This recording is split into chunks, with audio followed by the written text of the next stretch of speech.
C5, open, B5, open, A sus2, open.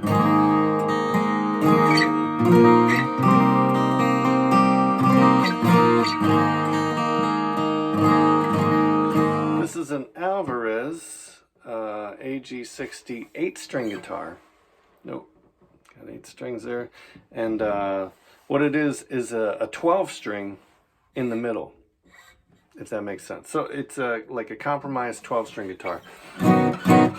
Beautiful honey sunburst type finish. You know, the electronics built in there, and it's good for the person who really doesn't want a 12-string because they don't want to tune the 12-string and they don't want to change the strings on the 12-string. So you have a few less strings, 4 less strings. But another reason well, it's an awkward guitar. I'll just say that. It's an awkward guitar because of the spacing of the strings. You could get used to it by playing it daily.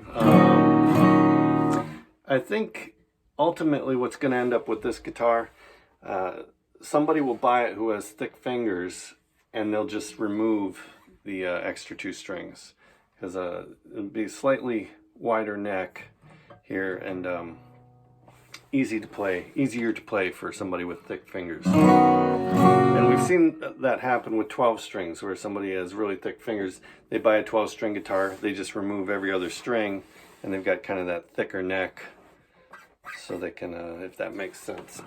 So the tune I was playing, Tommy Shaw, it's a Styx tune. It's a Dennis DeYoung song off of Pieces of 8. And question for you out there, do you think that's their best album?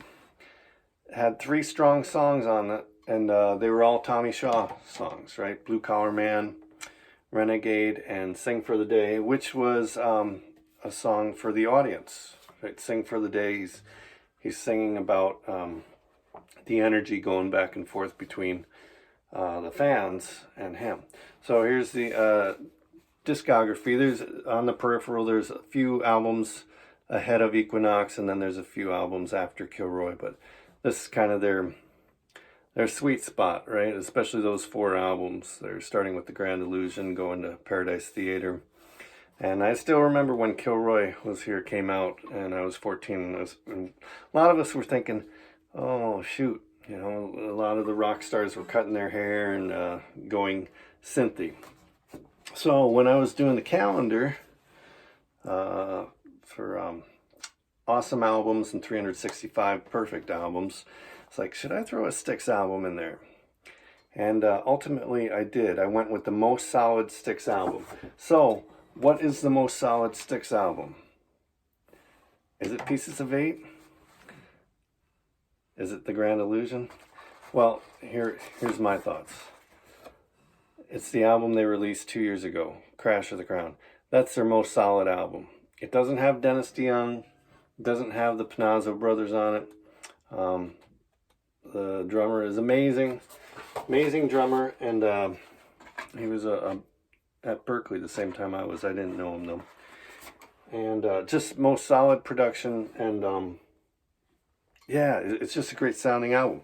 It's too bad that they're so far past their prime though. They've gone so far past their window to release their most solid album. But they did make it into last year's calendar with the Crash of the Crown. Where did I put it? Oh yeah, October 13th. Right there.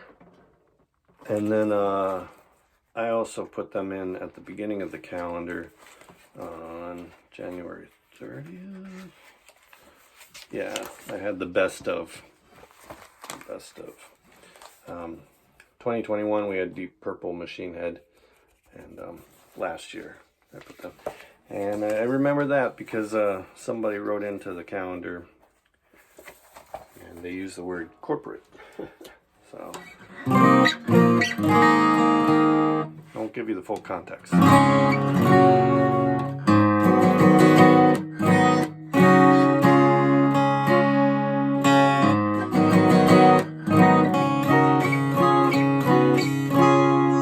good guitar, but most people are going to want a full 12 string if they want that sound.